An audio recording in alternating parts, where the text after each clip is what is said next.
예, 오늘 말씀의 제목은 오늘의 부활입니다. 오늘의 부활, 오늘의 커피라는 말 들어보셨어요? 그 오늘일 겁니다. 예, 같은 오늘이 아닐까. 예. 기독교의 최대의 경축일이 언제라고 보통 알고 계시죠? 기독교 하면 부활주의, 또 누구는? 예, 성탄절. 그래서 보통 세상 사람들은 기독교의 최대 축일이 성탄절이라고 알고 있습니다만은 실제적인 기독교 최대 축일은 성탄절이 아닙니다. 사실 우리가 성탄절로 지내는 12월 25일은 성경에 안 나와 있어요. 성탄 자체의 사건은 나와 있지만 그 일을 기념해서 무언가를 했다라는 내용은 없습니다. 어떤 그 유대 역사가가 한 줄을 썼어요. 베들레헴에 그 구주가 나셨다. 그런 어떤 아주 작은 어떤 기사를 이제 시작으로 해서 그걸 토대로 해서 지난 성탄절에 이제 제가 쭉 설명을 드렸듯이 이교도의 축일을 오히려 기독교에서 이렇게 변화시킨 그것이 사실은 성탄절의 기원입니다만은 부활절은 이 부활절을 기점으로 해서 그야말로 부활절 이전과 이후가 전혀 다른 양상으로 나아갔던 기록들이 특히 신약에 집중적으로 기록되어 있습니다.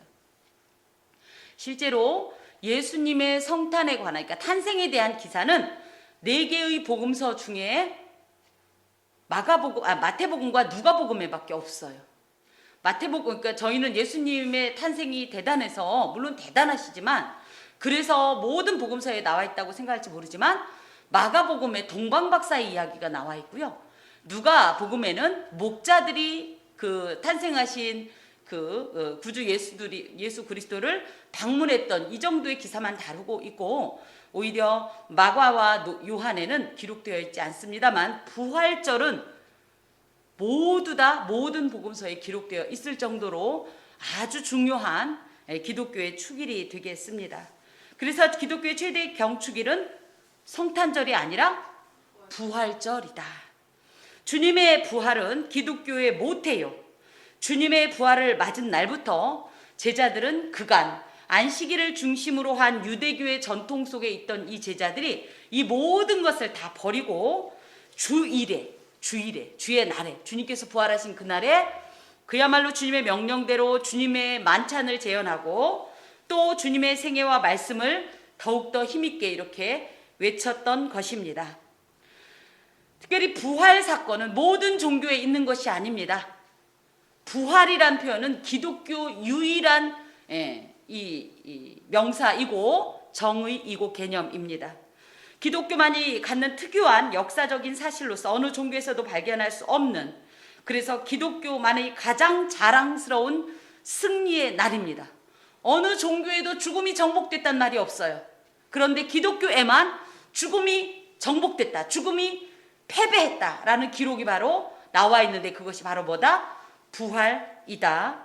그렇기 때문에 이 부활이란 말을 통해서 우리는 기독교의 우월감을 고취시킬 수 있다 하는 겁니다. 또 보통 그 어떤 이제 잘못된 신앙이라고 할 수 없어요. 잘못된 가르침에서 얘기할 때 언제 하나님이 안식일 지키랬지 주일 지키랬냐 이런 얘기를 들을 수 있습니다. 그럴 때 우리가 분명히 왜 주일을 지켜야 하는지, 유대교 전통 아래에 있었던 안식일을 지키던 그 전통이 왜 주일로 바뀌어 있는지를 이 부활이라는 개념으로 설명할 수 있으셔야 합니다. 설명이 가능하시겠습니까? 예, 가능하시죠? 그래서 왜 주일을 지키냐 이랬을 때 그러게 그날 예배를 드려서 그날 빨간 날이라서가 아니라 우리에게는 분명한 이유가 있는데 그게 뭐다? 그날 무슨 일이 있었다? 우리 주님이 부활하셨다. 부활이 뭐다? 죽음은 개박살났다. 예수 안에서 개박살났다. 뼈도 못 추스르게 됐다. 죽었다. 죽음이 죽었다. 예수 안에서. 그것이 선포된 날이다. 그렇기 때문에 우리는 새롭고 산 소망이 되신 예수 그리스도의 부활을 기념하고 또 그것을 증거하기 위해 주의 날인 주일을 예배한다. 주일에 예배한다. 이렇게 말씀하시면 되겠습니다. 성경의 이 기록에 보면 사도행전 20장 7절에 첫날 안식일이 지난 첫날 떡을 뗐다라는 표현이 있어요. 그래서 이 떡을 뗐다라는 것이 곧 이 예배를 드렸다는 것으로 이제 이렇게 저희는 이해할 수 있는데 주의 날이 그렇게 중요한 겁니다. 그렇다면 부활절은 언제가 부활절이냐? 제가 지난번에 사순절 처음에 시작할 때 이때가 부활절이다 했지만 그러면 오늘이 부활절이죠? 그러면 1년에 한 번만 부활절인가?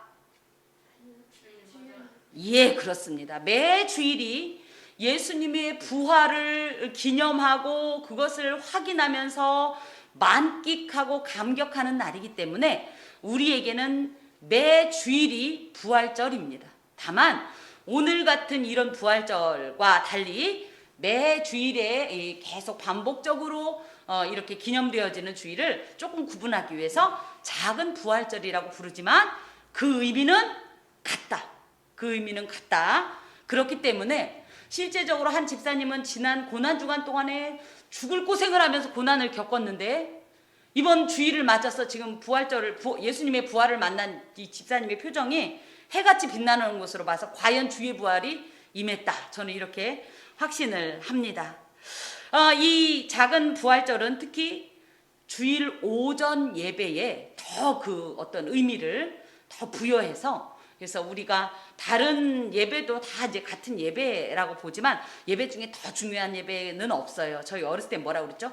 대예배. 그런데 대예배는 아닙니다만은 그래도 주일 오전 예배 때 이 예수님의 부활절을 기념하면서 감격스럽게 드리기 때문에 이 예배 가운데 기쁨이 있고 선포가 있고 확신이 있는 겁니다.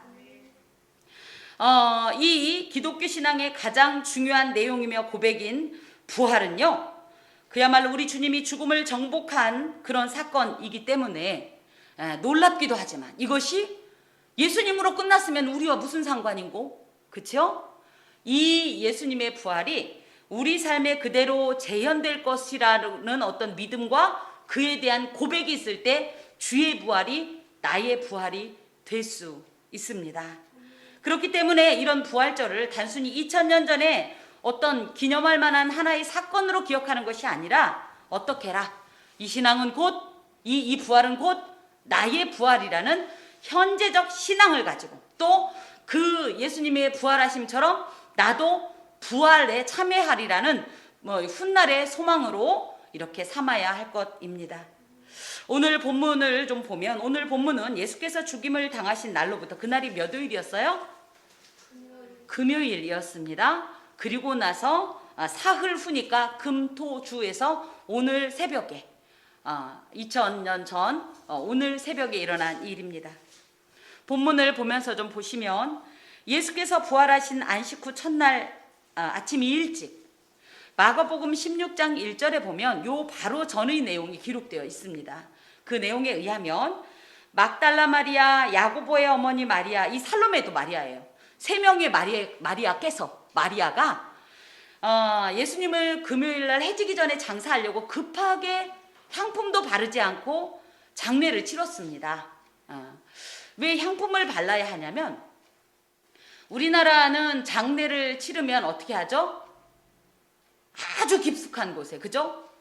동물도 절대 파헤칠 수 없는 아주 깊숙한 곳에 꽁꽁 제대로 염을 관에 꽁꽁 묶어서 제가 그 어떤 되게 그 장례하는 걸 봤거든요. 뭐 칠성판이라고 해서 까만 그 판을 막 7칸 달고 아주 다시는 살았어도 못 나오게 이렇게 꽁꽁 그 매장하는 관습이 있습니다. 우리나라 이 매장 절차에는. 하지만 이스라엘은 그렇지 않아요. 그러다 보니까 동굴 등이나 뭐 이런 곳에 매장을 하고 동굴에 매장하니까 그 뚜껑을 여기도 보면 무덤 문이 열렸다고 할 때 무덤에 무슨 문이 있어 그러는데 동굴을 이렇게 팠지요. 그럼 그 동굴 안에 시신을 안치할 수 있는 무슨 침대 같은 것이 가운데 있습니다. 그럼 거기 에 누이고 그 다음에 그 마치 그 우리 어렸을 때 문 미닫이라고 하나요? 뚜루룩 여는 그런 것처럼 그 돌적이가 굴러갈 수 있도록 시설을 해놓습니다. 문 앞에.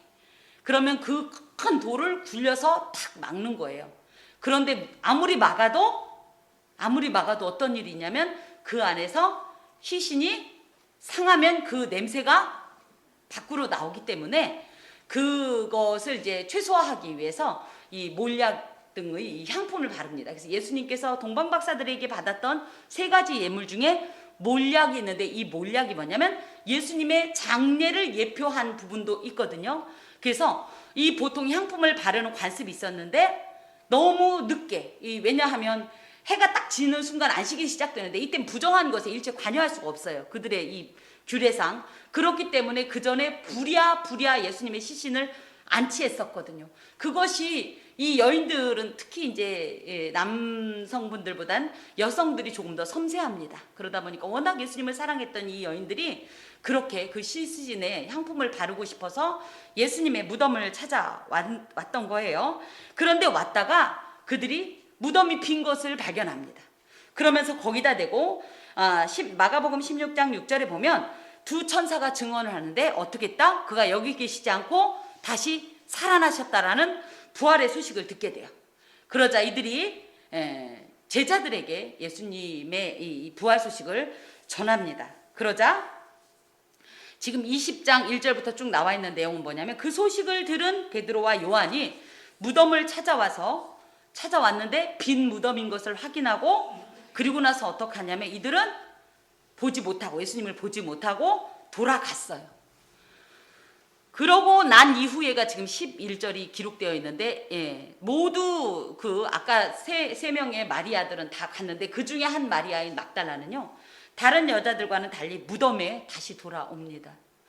그러면 왜 11절에 기록되었냐 할 때, 앞부분에 보면 시몬 베드로와 예수께서 사랑하시던 그 다른 제자는 20장 2절에 보면 달려왔대요. 남자분들이 걸음도 훨씬 빠르고, 그죠? 보폭도 큰 데다 대고 달려오니까 이 막달라 마리아는 그 보폭이나 그 속도를 따라잡지 못해서 조금 천천히 와서 좀 늦게 도착한 이런 장면으로 우리가 이해하시면 되겠습니다. 그러면서 뭘 하냐면 11절에 마리아는 무덤 밖에 서서 울고 있더니, 또 울면서 구부려 무덤 안을 들여다보니, 그래서 계속 빈 무덤 밖에 서서 예수님을 잃은 슬픔에 겨워서 울고 있는데, 이 울었다라는 표현이 그냥 우리나라 그 보통 슬픈 표현할 때 흑흑흑이 아니라 정말 장례식 때 크게 외쳐 부르는 그 호상객의 소리처럼 아이고, 이게 정말 가식적인 아이고가 아니라 너무 비통에 젖어서 가슴을 치면서 이 예수님을 잃은 슬픔을 어찌 표현할지 몰라서 몸부림을 치는 그런 장면입니다. 네. 그러면서도 어떻게 하냐면, 그렇게 울면서도 혹시나 하고, 어떤 혹시나, 예수님의 시신을 찾을 수 있을까 하는 그런 혹시나 하는 마음으로 연신 무덤 안을 살피던 마리아가 무덤 안에 있던 2 천사들을 보게 되고, 그 천사들로부터 질문을 받게 되는데요. 13절에 보니까 천사들이 이르되 뭐라고 했어요? 여자여, 어찌하여 우느냐. 이 여자여 그럴 때 가끔 여성 신학을 하시는 분들은 과민하게 반응하는데요. 왜 마리아라는 이름도 있고 따뜻하게 불러줄 수 있는데 여자야 이랬냐. 예수님께서도 그 어머니를 할 때 여자여 이러지만, 이 여자여라는 표현이 이렇게 표현돼서 그렇지 사실은 왕후를 칭할 때 부르던 귀나이라는 표현을 쓰는 겁니다. 우리나라로 이제 우리가 흔히 이제 얘기하자면 그죠, 왕후여 뭐 이런 표현이에요. 그 천사가 이 예수님을 사모해서 울고 있는 마리아에게 왕후여라는 이런 친근하고도 그 믿음에 대한 어떤 이런, 저는 높은 평가라고 생각을 하는데, 이런 표현으로 왜 우느냐 이렇게 질문을 해요. 그러자 마리아가 나는 내 주님을 찾고 있습니다 이렇게 대답을 합니다. 그 말을 하고 있는데 문득 뒤에 인기척이 느껴지는 거예요. 그래서 14절에 보면 뭐예요? 누군가가 온 것 같으니까 뒤를 돌아봤어요. 사실은 그분이 누구였어요? 예수님이었지만 마리아는 뭐냐면 예수께서 서 계신 것을 보았으나 알아봤다 못 알아봤다. 왜 못 알아봤을까요? 변형되어서, 못 믿어서, 뭐 여러 가지. 어찌되었든지 그토록 찾고 있던 예수님을 알아보지 못하면서, 그러면서 뭐 하냐면 15절에 예수님께서 이르시되 여자여 어찌하여 우느냐. 그러니까 계속 울고 있는 거예요. 예수님이 살아계신 예수님을 만났는데도 그 예수님을 못 알아보고 여전한 슬픔에 빠져서 계속 울고 있으니까 예수님께서 또 물으시는 겁니다. 왜 우냐? 왜 우냐? 그러면서 또 그럽니다. 누구를 찾는 거냐? 누구를 찾고 있는 거냐? 그러자 마리아는 그가 묘지 관리인인 줄 알고 혹시 당신이 나의 사랑하는 주님의 시신을 옮겼거든. 내게 알려주십시오. 그러면 내가 가져가겠습니다. 이렇게 말을 해요. 여인의 몸으로 사실 예수님의 시신을 가져가겠다는 것은 보통 일이 아니에요. 사실 우리나라도 벌써 3일이 되면 어때요? 예. 거기는 팔레스틴의 고온 기후는요. 거기는 그래서 거의 다 당일장을 치릅니다. 그래서 뭐 웃지 못할 사실이지만 가끔은 이런 무덤이 아니라 좀 가벼운 이제 오늘 오후에 이제 내용 중에 평토장이라는 누가복음에 보면 평토장이라는 표현이 나오는데 그 가볍게 묻힌 분 중에는요 가끔요 오전에 돌아가셨다가 오후에 정신이 나서 살아나오는 경우도 있었다는 어떤 그런 이야기가 있는데요. 사실 왜 그렇게 당일장을 하냐면 그야말로 금방금방 부패하기 때문입니다. 저희가 아무리 사랑하는 누구라도 부패한 어떤 시신을 마주하는 건 보통의 사랑으로는 감당할 수 없는데 마리아는 그것을 기꺼이 감당하겠다는 그런 마음으로 그것을 달라라고 청하고 있지요. 그랬더니 마리아의 말을 들으신 예수님께서 16절에 보니까 마리아야 이렇게 말씀하십니다. 그립고 그리웠던 예수님의 사랑이 가득한 그 목소리, 그제서야 마리아는 그제서야 부활하신 예수를 알아보고 감격에 겨워서 라보니 하고 고백을 합니다. 라보니라는 말은 니라는 말에는 소유격이 들어있어요. 1인칭 소유격입니다. 그래서 나의 선생님, 나의 사랑이시여, 나의 스승이시여, 나의 전부이시여 이런 표현입니다. 이제 이런 예수님을 만나자 마리아 눈에는 새로운 눈물로 차오릅니다. 그가는 절망의 눈물이었어요. 그쵸? 소망을 잃은 눈물이었어요. 비통의 눈물이었어요. 하지만 이제는 소망의 눈물이 또 새로운 어떤 환희가 이 안에 가득한 이런 눈물입니다. 그리고 다시는 놓치지 않겠다는 듯 예수를 꼭 붙잡습니다. 그걸 어떻게 유추할 수 있냐면 17절에 뭐라고 했냐면 예수님께서 나를 붙들지 마라. 너무 사랑하는 누구, 영원히 잃었다고 생각했는데 그 존재가 나타나면 저희 같아도 당장 끌어안지 않겠습니까?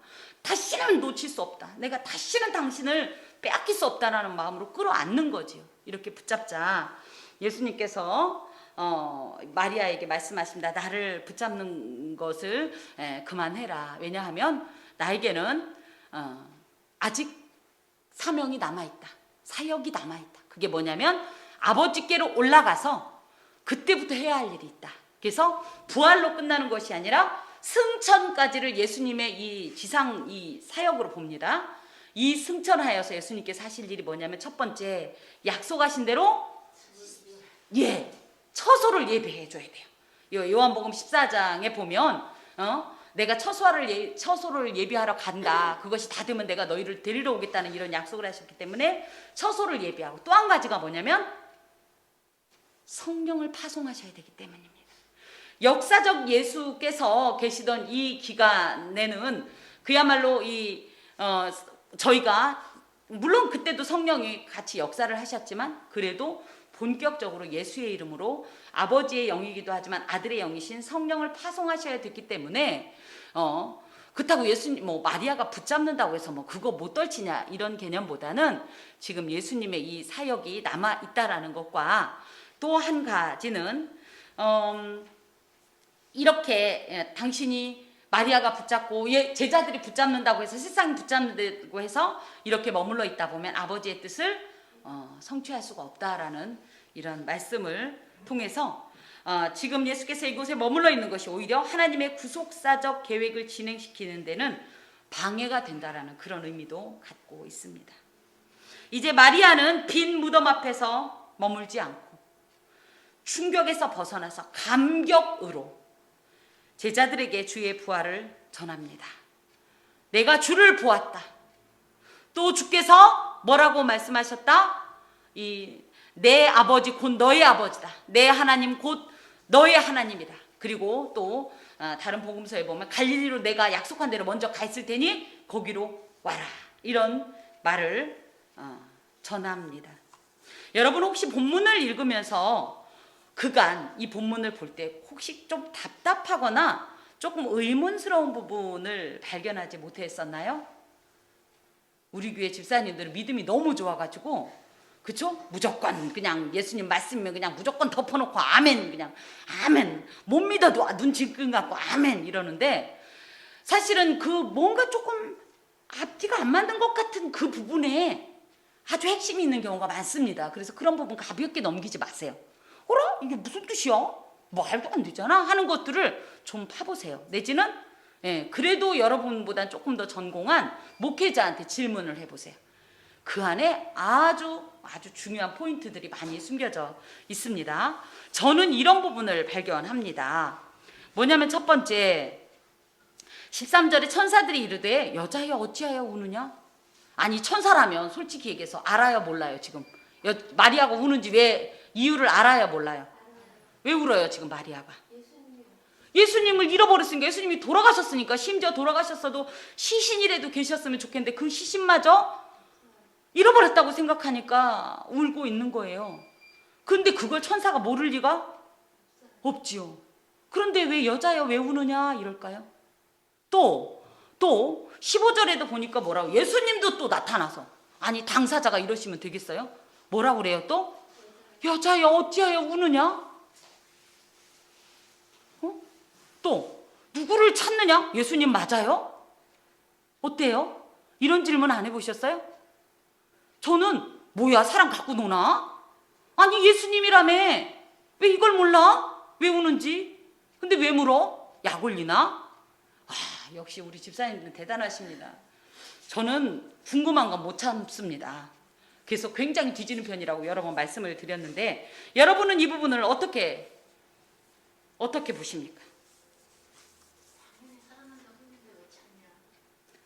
아멘입니다. 딱 그겁니다. 뭐냐면 마리아가 우는 이유는 뭐예요? 예수께서 돌아가셨기 때문인데 천사가 볼 때는 울 이유가 없잖아요. 왜요? 이미 살아나셨는데 이미 부활하셨는데 왜 우느냐? 지금 그 말입니다. 예수께서 부활하셨는데 더 이상 울 이유가 없는데 왜 계속 우느냐? 울지 않아도 되는데 이런 뜻입니다. 예수님도 같은 말씀이에요. 왜 우느냐? 이게 약 올리려고 까꿍 나였지롱 이게 아니에요. 나 여기 있잖아. 마리아야 나 여기 있잖아. 근데 왜 울어? 왜 내가 없는 것처럼 울어? 이게 바로 뭐예요? 여자야 왜 우느냐? 이 질문의 요지입니다. 거기다 대고 예수님께서 또 덧붙여서 뭐라고 하시냐면 누구를 찾느냐? 무슨 얘기예요? 넌 어떤 예수를 찾고 있느냐? 죽은 예수를 찾고 있느냐? 죽어서 상한 예수를 찾고 있느냐? 살아나신 예수를 찾고 있느냐? 너는 어떤 예수를 지금 찾고 있느냐? 아주 중요한 포인트입니다. 부활에 대한 우리의 사상을 전복시키는 그 정도의 어떤 대단한 이 질문입니다. 그러면 왜 마리아는 계속 울고 있었어요? 왜 예수님을 보면서도 울고 있었어요? 14절에 있습니다. 예수께서 서 계신 것을 보았으나 예수이신 줄을 알지 못했기 때문입니다. 마리아는 분명히 예수님께서 살아나셨다 소리를 이미 들었어요.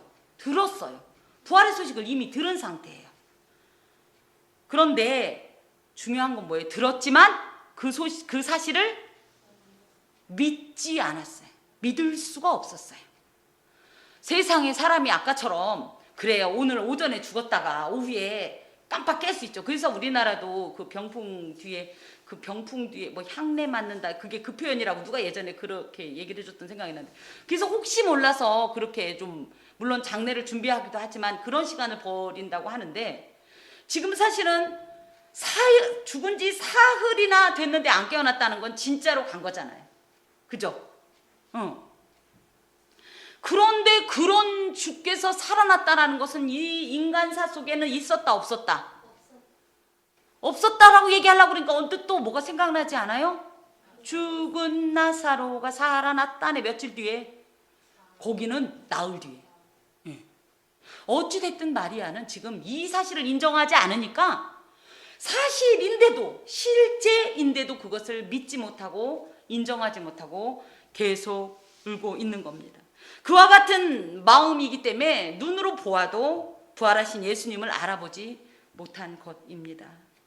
그래서 마리아를 통한 어떤 이런 우리 안에 있는 어떤 하나의 이 깨달음이라고 할까, 울림은 개인적으로 흠모하는 것이 아무리 크더라도, 예수님을 아무리 사랑하더라도, 아무리 은혜를 받았더라도, 아무리 예수를 오래 믿었더라도, 날마다 울면서 뭔가를 하더라도 그 믿음이 반드시 바람직한 것과 일치하지는 않더라는 거예요.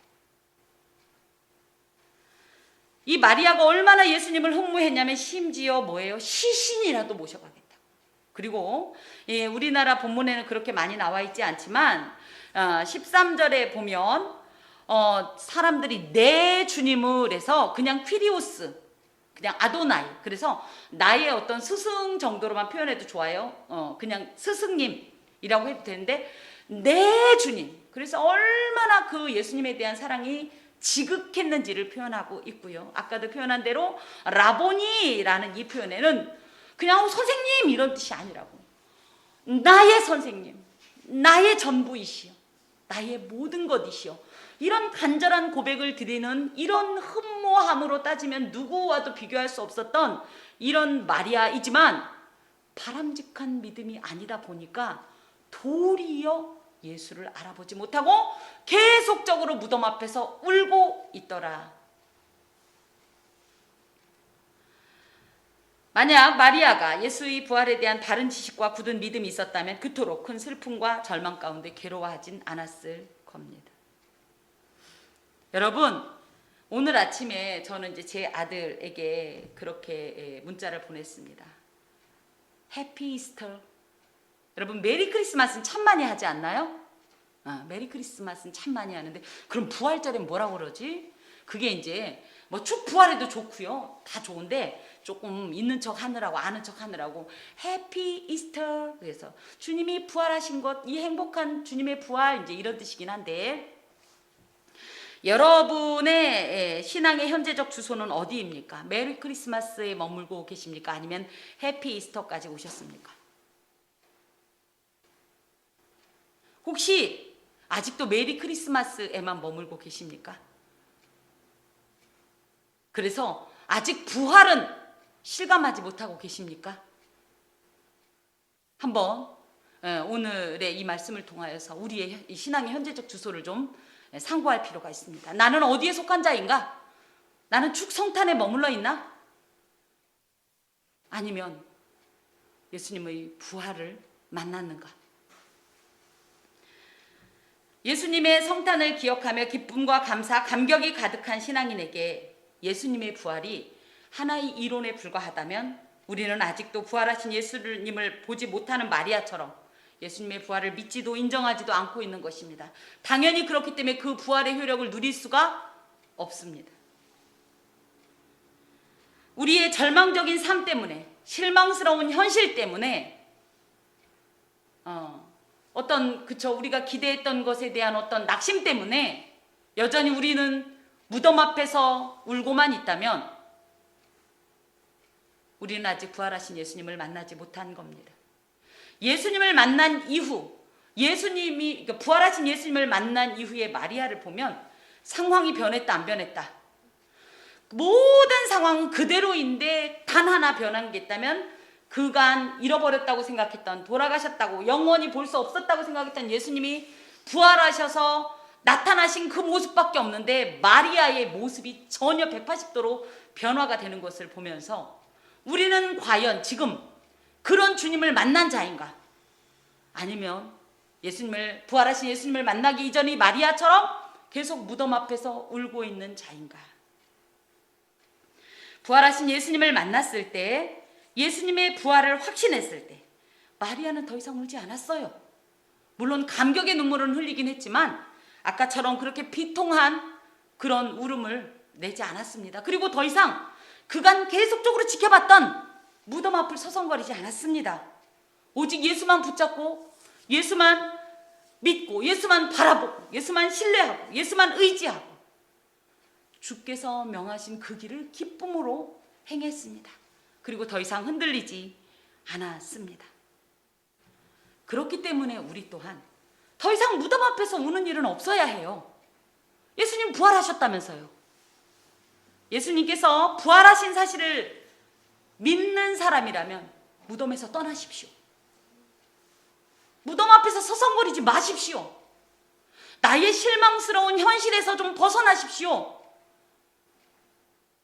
물론 내가 부활하신 예수님을 만났다고 해서 그동안 뭐 어마어마했던 대출금이 눈 녹듯이 사라졌다든가, 그쵸?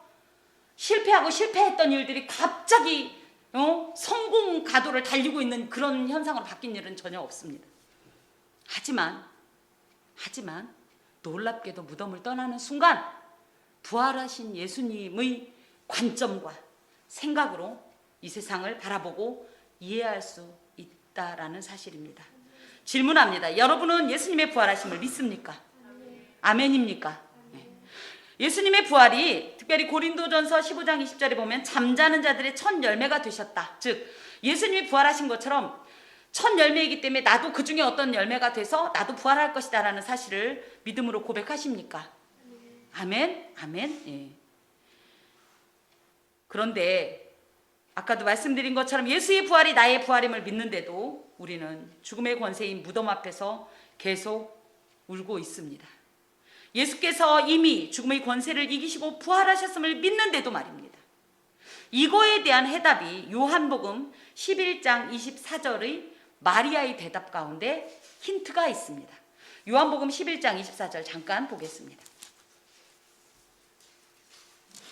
요 앞에를 좀 설명을 드리면 마르다와 마리아에게는 이제 한 명의 오빠가 있었죠. 나사로라는. 근데 이 나사로가 죽었습니다. 근데 나사로가 죽기 전에 이들은 그간 친하게 지냈던 예수님에게 제발 빨리 우리 집으로 와서 우리 오빠를 좀 고쳐달라는 청을 드립니다. 예수님은 사실 마르다 남매가 살고 있는 곳에서 약 30분 거리 정도밖에 안 되는 곳인데 그 소식을 듣고 이내 오지 않습니다. 뭔가 작정한 듯이 한참 있어서 이미 죽은 뒤에, 이미 장례도 다 치러진 뒤에, 나흘 뒤에나 나타나십니다. 그러자 마르다와 마리아는 굉장히 실망스러워합니다. 그간 우리가 예수님과 얼마나 친하게 지냈는데 예수님이 우리한테 이럴 수 있어? 그러면서 마르다가 뭐라고 하냐면 21절에 보면 주께서 여기 계셨더라면 내 오라버니가 죽지 않았을 겁니다. 이제 다소 원망스러운 표현을 합니다. 그랬더니 예수님께서 내 오라비가 다시 살아나리라 23절에 이렇게 말씀하세요. 그랬더니 마르다가 24절에 이렇게 얘기합니다. 그렇죠. 마지막 날 부활 때는 다시 살아나겠죠. 하지만 지금은 볼 수 없잖아요. 이렇게 표현을 합니다. 이것이 바로 뭐냐 하면 마르다를 비롯한 당대의 유대인들의 보편적인 부활 이해입니다. 뭐예요? 부활은 언제 일어난다? 먼 훗날에 그 어느 날 일어난다. 사실 우리도 그렇지 않나요? 이것이 그들만의 이야기가 아니라 우리 또한 부활을 어떻게 생각한다? 먼 훗날에 우리가 죽었다가 깨어나는 그날이겠지 이렇게 생각하지만 예수님께서 그 뒤에 이어주시는 말씀이 뭐냐면 나는 부활이요 생명이니 나를 믿는 자는 죽어도 살겠고 무릇 살아서 나를 믿는 자는 영원히 죽지 아니하리니 이것을 내가 믿느냐. 이 말씀은 물론 먼 미래에 부활은 완성됩니다. 하지만 부활하신 예수님을 아멘 하는 순간, 믿고 고백하는 그 순간부터 우리에게 부활의 효력이 있습니다. 그래서 우리의 삶이 지금 당장 낭망 덩어리요, 절망 덩어리요, 정말 너무 실망스러워서 정말 내 손으로 정말 이 모든 것을 다 분탕질을 하고 싶을 정도로 힘들어도 사실은 지금 이곳에도 부활의 역사는 있다라는 것을 믿기를 원하고 그것을 인정하기를 원하셔서 지금 예수님께서는 이 말씀을 하신 겁니다. 우리는 부활 자체를 의심하진 않지만 그 시점을 조금 잘못 알고 있다. 예수님은 뭐예요? 예수님이 부활한 그 시점부터 부활의 효력은 우리 모든 삶 가운데 있는데 너희들은 왜 이거를 꿍쳐뒀다가 이 백지수표를 꿍쳐뒀다가 그 어떤 날 그때 한번 쓰고 말려고 그러냐. 지금 이 말씀이 25절 26절에 기록되어 있는 내용입니다. 예수님의 부활은 더 이상 막연한 미래의 소망이 아닙니다. 오히려 현재 속에서 아주 구체적이고 명확한 현실로 나타납니다. 무슨 얘기냐? 무슨 얘기예요? 뭐 아까도 얘기한 것처럼 하나 변한 것도 없는데 우리의 아까도 말씀드렸듯이 마리아가 상황이 그대로인데 이 부활하신 예수님을 만나고 어떻게 됐어요? 마음이 바뀌잖아요. 눈이 바뀌잖아요. 가치관이 바뀌잖아요. 무엇을 위해서 살아야 될지 어떻게 살아야 될지가 바뀌잖아요.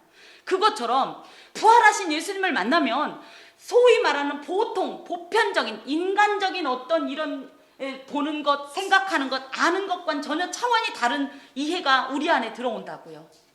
그래서 똑같은 상황인데도 누구는 울 수밖에 없는 상황인데도 우리는 낙담하지 않는다고요. 절망하지 않을 수 있다고요. 이것이 예수님께서 우리의 삶 가운데 주신 부활의 효력이 지속되는 어떤 샘플이라는 거예요. 이것이. 그래서 우리는 자꾸만 예수님의 부활을 아주 먼 어떤 그날만 생각하지만 실제로 예수님의 부활은요, 예수님이 부활하는 그 순간에 완성이 됐기 때문에 그 부활의 효력이 물론 우리가 생각할 때 조금은 완전하지 않을 수 있어요. 우리가 생각하는 그 부활의 어떤 시점이나 어떤 상태와 하지만 분명한 것은 지금도 예수님의 부활은 날마다 오늘 이곳에 내게 임한다라는 사실입니다. 이것을 아멘 해야 우리가 이 절망스러운 이 실망스러운 세상 가운데서 예수의 사람으로 실망하지 않고 살아낼 수가 있는 거예요. 아멘 하셨으니 더 이상 이제 우리 앞에 놓여 있는 죽음의 현실들을 보면서 울지 맙시다. 눈물은 나요. 눈물은 나. 왜 안 나요? 나요. 하지만 절망의 눈물이 아니에요. 피통의 눈물이 아니에요. 오히려 이런 상황에서도 주께서 주신 힘으로 말미암아 이후에도 보면 제자들에게 예수께서 주시고자 하셨던 것은 평강이었습니다. 이 평안을 누리는 것이 진정한 부활을 만난 성도의 삶의 태도입니다. 실제로 부활의 관점에서 보면 죽음은요 이미 죽었어요. 하지만 다만 제가 여러 번 말씀드리지만 already 그죠? 이미 하지만 but not yet 아직은 이런 차원으로 봐야지 예수님의 부활은 그 시점이고 아직까지는 우리는 고아처럼 우리가 알아서 사는 것처럼 세상과 똑같이 울고 울며 실망하며 근심하며 한숨 짓는다는 것은 아직 부활하신 주님을 만난지 않은 것이라는 겁니다. 신앙인의 진정한 부활은 먼 훗날의 부활이 아닌 오늘의 부활입니다. 지금의 부활입니다. 이것이 부활절을 맞아서 우리가 다시 한번 새겨야 할 귀한 생명의 교훈입니다. 비록 우리의 삶에 절망이 가득하고 온갖 모순된 실체들이 몰려와도 오늘의 부활을 의지하고 기뻐하며 눈물을 그치시기 바랍니다. 혹여 그리하지 아니하실지라도 우리의 삶의 결국은 부활임을 확신하면서 죽음의 권세 아래 억눌려 무덤 앞에서 절망하며 낙심하고 있는 나의 영혼에게 당당하고 큰 소리로 선포해 주어야 합니다. 예수님께서 죽음을 이기시고 부활하셨다. 이제 더 이상 나에게 죽음의 권세는 힘이 없다. 나도 주님을 따라 부활했다, 한다, 할 것이다 라고 주께서 우리가 이렇게 선포하면서 이 땅 가운데서 무덤 앞에서 바라보던 무덤을 향하여 흘리던 눈물을 그치고 부활하신 주님을 만나 새로운 감격으로 당당하게 살아갈 것을 여러분에게 말씀하십니다. 기도하겠습니다. 주님, 우리는 보는 것만 믿게 됩니다. 들리는 것만 듣게 됩니다. 그래서 자꾸 속습니다. 우리 눈앞에는 주님이 아니라 무덤이 보입니다. 우리 귀에는 온갖 절망적인 소리들만 가득합니다. 그래서 우리는 흔들립니다. 주여 우리를 붙잡아 주시옵소서. 주님의 부활을 확신하게 하시고 내 모든 삶 가운데 새기게 하시고 하나님의 인쳐주심에 따라 요동하지 아니하고 흔들리지 아니하고 오직 부활하신 주님만 믿고 의지하여 승리하신 주님의 부활에 동참케 하여 주옵소서. 예수 그리스도의 이름으로 기도합니다. 아멘.